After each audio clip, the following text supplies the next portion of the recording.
মেয়ের স্কুলে টিফিন বানাতে বানাতে যেদিন মনে হয় যে এই টিফিনটা আমারও ভীষণ পছন্দের, সেদিন আমার জন্য একটু বেশি করে বানিয়ে ফেলি। যেমন এই ডিম টোস্ট ভীষণ ভালোবাসি খেতে। মেয়েকে তো পাউরুটি সেইভাবে দিই না, কিন্তু আমি ডিম টোস্ট খেতে খুব ভালোবাসি।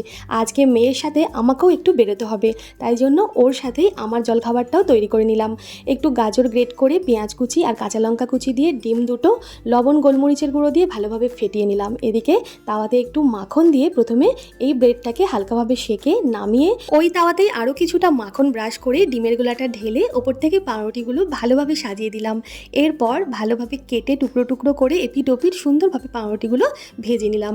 আমাদের কোয়াটার পাউরুটি দিয়ে ডিম টোস্ট তৈরি। কারা কারা পছন্দ করেন অবশ্যই জানাবেন। আমি কিছুটা খাবো, আর মিঠাইয়ের টিফিনে অর্ধেকটা পাউরুটি 4টে টুকরো করে দিলাম, ওপর থেকে একটু সস দিয়ে দিলাম। দেখতে ভালো লাগছে, খেতেও ভালো লাগবে। 4 টুকরো আপেল দিলাম আর একটা রসগোল্লা দিলাম, সাথে 1 বোতল জল।